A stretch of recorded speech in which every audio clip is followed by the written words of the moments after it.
नमस्कार मेरे प्यारे विद्यार्थियों, थार क्लासेस के ऑनलाइन प्लेटफॉर्म में आपका स्वागत है। आज हम बीएसटीसी का जो पेपर है 30 जून को उसको कैसे करना है, किस तरीके से करना है। इसमें प्रॉब्लम ये होती है कि बच्चे 12वीं पास होते हैं सर। बिल्कुल बिल्कुल। तो नादान बच्चे होते हैं, उनको पता नहीं होता है। कई बार ऐसा भी होता है, घबराहट हो जाती है, किस तरीके से ओमार भरनी है, कौन सा सब्जेक्ट पहले करना है, कौन सा सब्जेक्ट बाद में करना है, रीजनिंग पहले करनी है या शिक्षण अभिरुचि पहले करनी है या फिर जीके सर पहले करें। तो ऐसा हो जाता है। कई बार ये भी होता है सर कि मतलब टाइम बचता नहीं है या फिर ज्यादा बच जाता है, आधा घंटा ज्यादा हो जाता है या फिर कम रह जाता है, ये अक्सर होता है। तो पहले आज हम सारी चीजें आपको बताएंगे। इसमें प्रॉब्लम ये होती है कि 12वीं पास बच्चे उसको नॉलेज नहीं होता है कंपटीशन का, किस तरीके से पेपर को हैंडल करना है। आज सर बताएंगे कि पहले सर क्या करना चाहिए, मतलब कौन सा सब्जेक्ट करना चाहिए, ये बताओ। बिल्कुल, एक तो 12th पास करके आए हैं, एक तो 12th लेवल तक के एग्जाम और प्रतियोगिता परीक्षा के एग्जाम में बहुत फर्क होता है। अक्सर कई बार क्या होता है कि कम तैयारी करने वाले भी अभ्यर्थी पेपर अच्छा अटेम्प्ट कर देते हैं और सिलेक्शन अपना करवा लेते हैं। हाँ। कुछ अभ्यर्थी ऐसे होते हैं जो बिल्कुल दबाव में आकर आते हुए प्रश्न भी गलत कर देते हैं। हाँ। तो सबसे पहले तो हम आपको ये बताने का प्रयास करेंगे कि ओमार सीट में अपने roll number, paper code, centre code वो आखिर भरने जैसे अक्सर विद्यार्थियों के साथ सर कई बार तो ये हो जाता है कि वो शुरुआत में ही गलती कर बैठते हैं। हाँ, ये हो जाता है और पूरा पेपर अटेम्प्ट करना बाद में पूरी सीरीज गलत कर देते हैं। पूरी सीरीज गलत हो जाती है। तो सबसे पहले सर आपको ओमार बताएंगे, उसमें सबसे पहले रोल नंबर आपको कैसे भरना है। तो ये आपके सामने ओमार सर, सबसे पहले ये बताइएगा कि इसमें आपको रोल नंबरों के जो अंक है और जो गोले भरने हैं वो आखिर कैसे भरने हैं। अब देखो, पहले तो इसमें जो कॉलम दे रखा है स्टूडेंट नेम, ये नहीं है मेरे हिसाब से, सीधा रोल नंबर होगा और उसके बाद में सब्जेक्ट होंगे और इसके बाद में 200 प्रश्न है। पूरे कितने प्रश्न है? 200 प्रश्न है। अगर आप जो ओमार फिलिप करते हो तो पहले एक सब्जेक्ट जो भी है, सब्जेक्ट है आप जो कर रहे हो सब्जेक्ट है उसका पूरा भरो। जैसे रीजनिंग के 50 आते हैं तो 50 पूरे आप है उस सब्जेक्ट के पेपर जो भी प्रश्न कर लिए वो यहाँ फिलिप करो।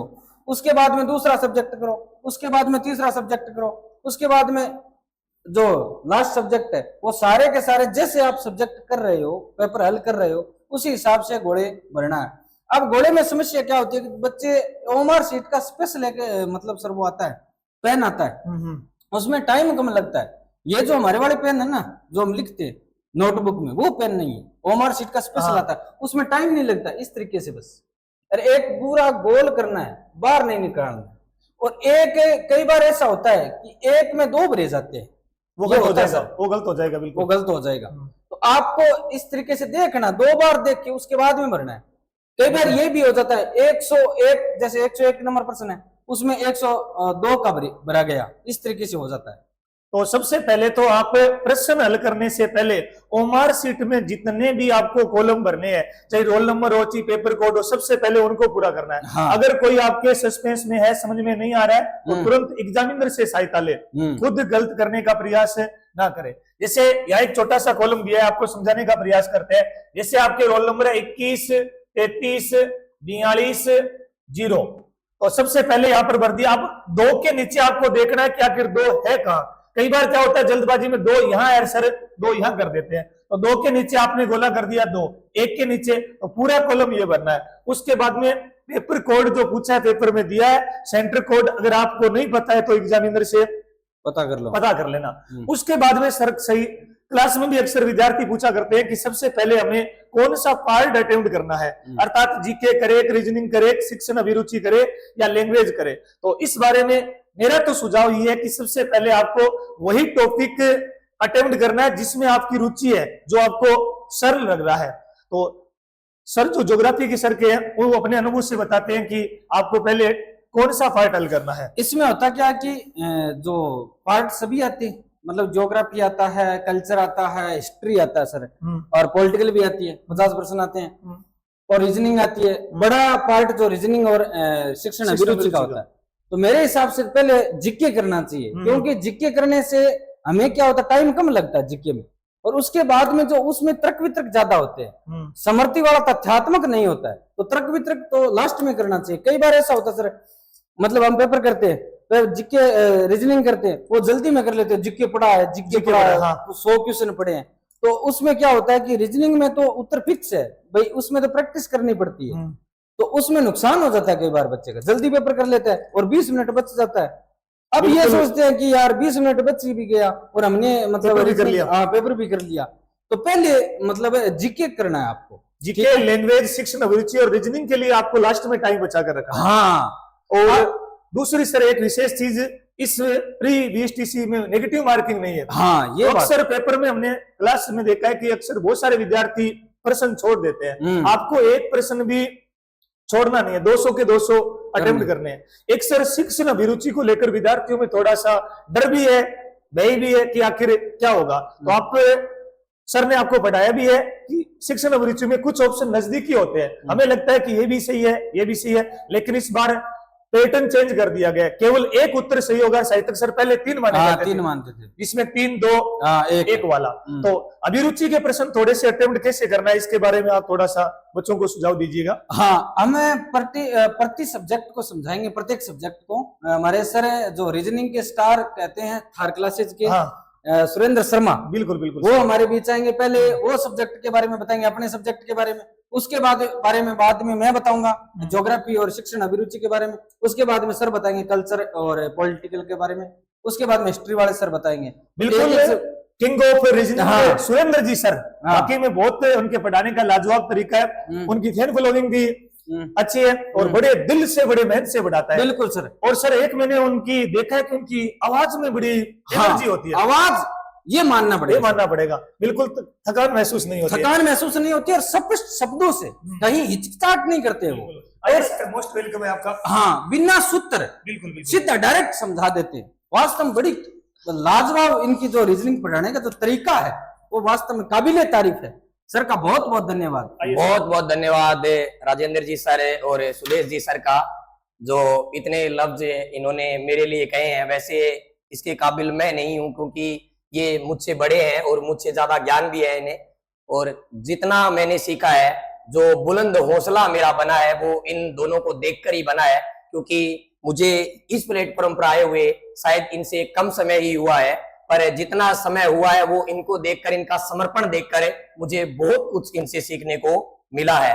तो वैसे अपने रीजनिंग के सब्जेक्ट के बारे में थोड़ा सा बता दूं सर, आपके कथन से मैं कुछ हद तक सहमत तो हूं, लेकिन मैं आपसे ये पूछना चाहता हूं सर कि रीजनिंग का पार्ट अगर हमें पहले करें तो और लास्ट में करें तो उसमें प्रॉब्लम क्या आती है, क्या समस्या मानते हो आपकी? रीजनिंग है पहले अगर अपन उठा लेते हैं और एक लास्ट में उठाते हैं, तो उन दोनों के बीच में आपके हिसाब से क्या अंतर रहता है, आप बताइए सर। हाँ, इसमें अंतर ये रहता है कि जो साइकोलॉजी में मतलब हमारी जो मानसिक क्रिया होती है, प्रक्रिया होती है, उसमें हम तर्क वितर्क करते हैं। तो स्मृति में जो प्रश्न स्मृति में हम उठाते हैं, जो जैसे माइंड स्टोरेज में जो भी हमारे डाटा होते हैं वो उठाने का काम करता है। ये हम अगर पहले करते हैं तो ये चीजें सर बाद में दिक्कत हो जाती है।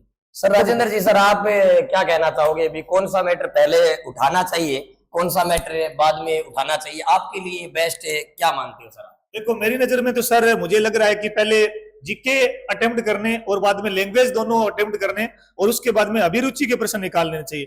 क्योंकि अपने जो रीजनिंग का पार्ट है उसमें थोड़ा सा टाइम देना पड़ेगा, क्योंकि उसमें हम जितनी कोशिश करेंगे, हो सकता है 50 में हम 50 भी कर ले, 48 भी कर ले, 49 भी कर ले, तो टाइम को देखते हुए अच्छी प्रकार से निकालने में मेरी नजर में लास्ट में आपको अटेम्प्ट करना चाहिए।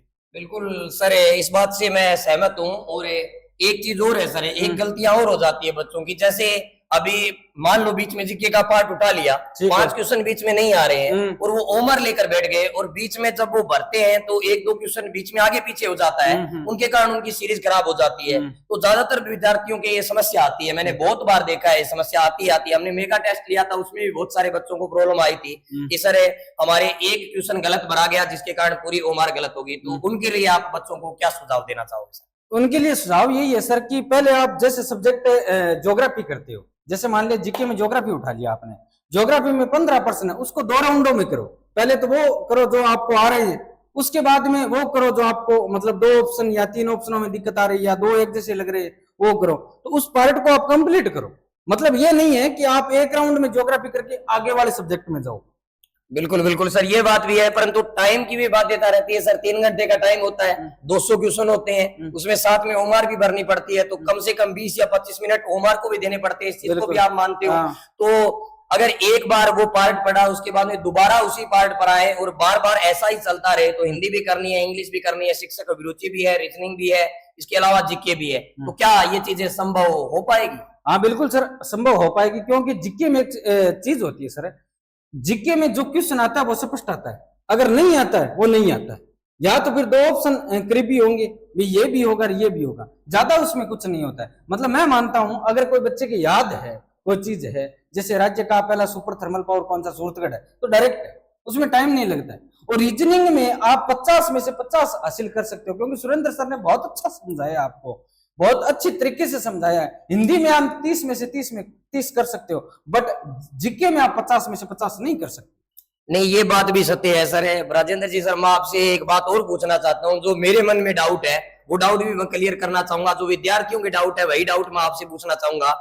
जीके का पोर्शन है, मेरे हिसाब से लगातार जो कर दिए, जैसे क्वेश्चन जीके के 50 आते हैं, तो मैं ये चाहता हूं कि वो जो 50 क्वेश्चन है वो पहली बार में ही उनको एक बार में कंफर्म कर दिया जाए, न कि बार बार उन पर घूमा जाए।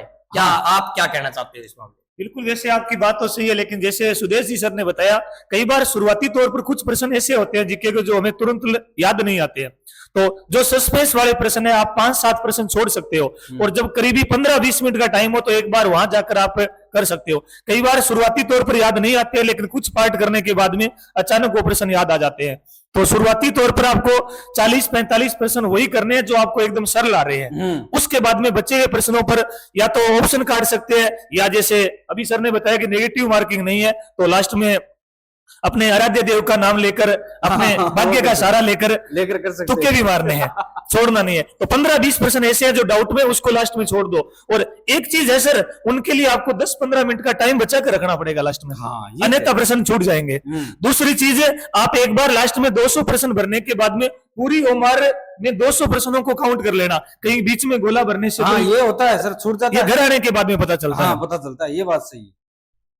और एक और सस्पेंस है मेरे थोड़ा सा, कि ठीक है क्वेश्चनों का क्रम हमने भरवा दिया, हमने बता दिया अभी इस प्रकार से क्वेश्चनों को हल कर लो, इस प्रकार से पेपर अपने को हल करना है, पर कुछ विद्यार्थियों की और डाउट रह जाता है। जैसे इंग्लिश सब्जेक्ट है, ग्रामीण इलाके में इंग्लिश में बहुत सारे विद्यार्थी जो है वो भ्रमित हो जाते हैं, और उन विद्यार्थियों के कुछ क्वेश्चन गलत हो जाते हैं। तो क्या ऐसा कोई तरीका जो आप बता सकते हो, जो आपका एक्सपीरियंस कहता है कि उन क्वेश्चनों को, जो क्वेश्चन बिल्कुल ही नहीं आ रहे हैं, उन क्वेश्चनों को किस प्रकार से हैंडल किया जाए, वो भी बताओ सर। उसमें होता क्या, इंग्लिश में प्रॉब्लम क्या होती है कि कई बार बच्चों को इंग्लिश लगभग आती नहीं है, क्योंकि सब्जेक्ट बहुत ज्यादा हो जाते हैं, 2 लैंग्वेज बहुत ज्यादा हो जाती है। हिंदी से चलो हम टच है, हमारी भाषा ही भी है दूसरी, लेकिन इसमें यह होता है कि थोड़ा बहुत आप अगर आपने पढ़ा है तो 1-2 ऑप्शन आप काट सकते हो।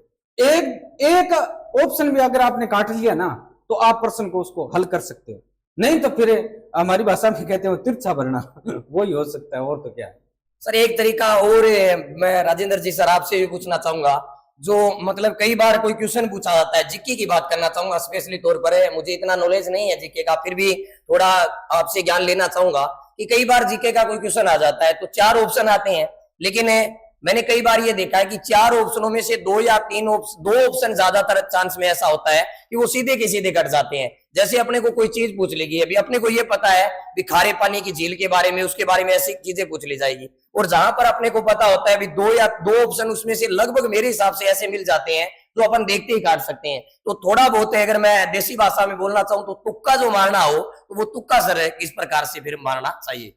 देखो सर, बिल्कुल प्रश्न तो देखो अटेम्प्ट करने ही करने, क्योंकि नेगेटिव मार्किंग नहीं है, लेकिन तुक्का मारने से पहले मेरी साहित्यक यही सोच है कि हमें ज्यादा से ज्यादा ऑप्शन काटने का प्रयास करना चाहिए। एक तो हम तुक्का मारते हैं, हमारे सही होने की संभावना तो 25% है, और सामने 3 ऑप्शन पड़े हैं, तो गलत होने की संभावना 75% है। तो अगर हमने 2 ऑप्शन काट दिए तो 50% है, और हो सकता है 50% में हमारा भाग्य अच्छा हो। तो जहां तक लगता है मुझे, ऑप्शन काटकर प्रश्न को हल करना चाहिए। तुक्के तो लास्ट ऑप्शन है, कोई है ही नहीं। जब हमारे पास टाइम नहीं है, 10 मिनट पड़ी है, तो एक ही ऑप्शन है, तुक्का लगाओ।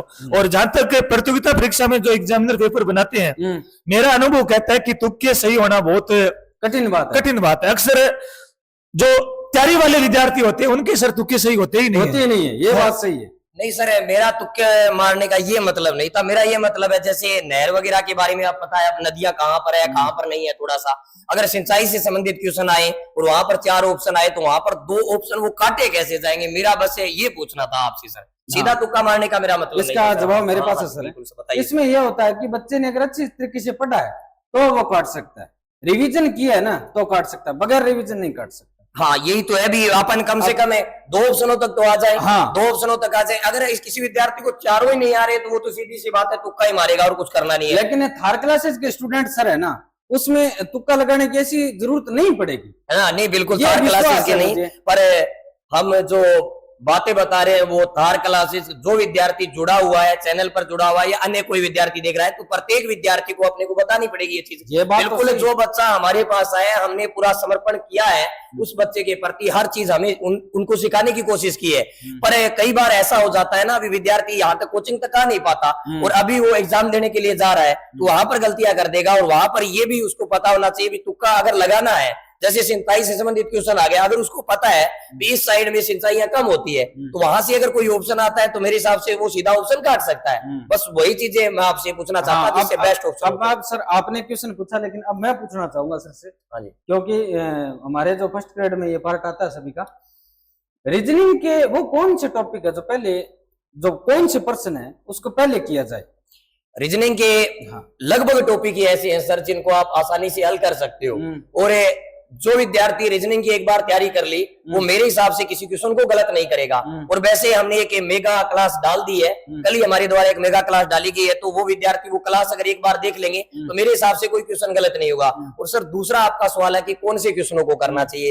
एक तो विलुप्त संख्या खोजने वाला एक टॉपिक होता है सर, ठीक है। वो टॉपिक एक वर्गीकरण वाला टॉपिक होता है। वो क्वेश्चन ऐसे होते हैं जो सस्पेंस वाले बन जाते हैं कई बार, ज्यादातर बीएसटीसी वाले विद्यार्थियों के लिए ऐसे क्वेश्चन नहीं आने चाहिए। फिर भी 1-2 क्वेश्चन आ जाता है तो विद्यार्थी उन क्वेश्चनों से एक बार अगर नहीं आ रहा है तो उसमें ज्यादा टाइम अपना खराब ना करे और उन क्वेश्चनों को लास्ट में ही हल करे। बाकी सर रीजनिंग का पूरा पार्ट है वो बिल्कुल आसान सा रहेगा इन विद्यार्थियों के लिए, बिल्कुल आसान, क्योंकि आपको इस चीज का पता है कि रीजनिंग के अंदर विद्यार्थी 50 में से 50 क्वेश्चन आराम से कर सकता है। और दूसरा सब्जेक्ट जो शिक्षक अभिरुचि जो आपके पास है उसमें भी विद्यार्थी 50 में से 50 से कर सकता है। लेकिन राजेंद्र जी सर के पास जो सब्जेक्ट है, जीके जो सब्जेक्ट है, जीके सब्जेक्ट खुद टीचर होकर भी हम इस चीज की ये नहीं बोलते, खुद टीचर है तो भी हम ये नहीं बोल सकते कि हम पूरे में से पूरे क्वेश्चन कर सकते हैं। क्यों राजेंद्र सर, आप क्या कहना चाहोगे इसमें? आप पॉलिटिकल के बारे में बताओ सर, कैसे कौन से चीजों पर ज्यादा जोर देना है आपको? बिल्कुल, पोल साइंस में कुछ प्रश्न करंट के आने की भी संभावना है, तो आप एक बार जो जैसे अभी विधानसभा लोकसभा चुनाव है उनको एक बार देख लेना, या आपने पिछले 15-10 दिनों का अखबार पढ़ा होगा उनको देख लेना। तो जीके वाले पार्ट है उसमें पहले अटेम्प्ट में मुझे लगता है 30-35 प्रश्न अटेम्प्ट करके उसके बाद में लैंग्वेज और उसके बाद में अभिरुचि और लास्ट में अपने रीजनिंग निकाले। तो सभी अभ्यर्थियों से अनुरोध है कि एक बार टाइम निकालकर इस वीडियो को जरूर सुने। हमने अपने अनुभव के आधार पर बहुत कुछ बताने का प्रयास किया है, उम्मीद है आपका पेपर अच्छा होगा। तो सभी अभ्यर्थियों को हमारी पूरी टीम की ओर से पेपर के लिए बहुत बहुत शुभकामनाएं। बहुत बहुत धन्यवाद सर, सभी विद्यार्थियों को हमारी तरफ से भी है, सभी स्टाफ की तरफ से आपने धन्यवाद दे दिया। और हम तो बस यही कहना चाहेंगे भी हमारी दुआएं आपके साथ में है, जितना कुछ हम आपको सिखा सकते थे उतना हमने सिखाने की कोशिश की है। फिर भी अध्यापक हैं और अध्यापकों से हो सकता है थोड़ा बहुत कोई छोटा बहुत टॉपिक रह भी गया हो, 1-2 क्वेश्चन बाहर से भी आ जाए, ऐसा हो सकता है। देखो हम खुद पर प्राउड नहीं करते, और मैं तो एक बात अक्सर सर क्लास में कहता हूँ कि हम इंसान है, कोई भगवान तो नहीं प्रत्येक चीज बता सके। हो सकता है हमारे द्वारा कभी कोई गलतियां भी हुई हो, ऑनलाइन आने पर भी कई बार गलतियां हो जाती है, लेकिन गलती इंसान से होती है। और आप सभी विद्यार्थियों का हौसला है और हौसला ही हमें बड़ा बनाता है। और एक छोटी सी शायरी सर इस पर हो जाए अगर आपकी मजा हो तो, कि गांव से उठकर तेरे लाल ने शहर में कब्जा जमाया है, इस छोटी सी नगरी में बड़ा परचम लहराया है। गांव से उठकर तेरे लाल ने शहर में कब्जा जमाया है, मैं तो कुछ ना था, इन बच्चों के आशीर्वाद और इन गुरुओं के प्यार ने मुझे इतना बड़ा बनाया है, इन गुरुओं के प्यार ने मुझे इतना बड़ा बनाया है। इसी के साथ में हम आपसे विदा लेना चाहेंगे और साथ में बस आपको यही कहेंगे भी सारे जोश उमंग के साथ में सारे विद्यार्थी जाएं। और लास्ट में सुदेश जी सर बताएंगे कि लास्ट जो 24 घंटे का आपका सीन होगा पेपर से एक दिन पहले बिल्कुल फ्रेश माइंड आपको रहना है। किसी प्रकार का, मैं तो ये कहता हूँ, कोई सब्जेक्ट भी नहीं पढ़ना है, बिल्कुल माइंड को फ्री रखो। क्योंकि सर आपको पता है चेतन मन है, चेतन मन की कहानी क्या होती है, 10% सीन रहता है यहाँ पर। वो सर आप मनोविज्ञान के बारे में आपको ज्यादा नॉलेज है, तो आप थोड़ा सा बच्चों को बताओ।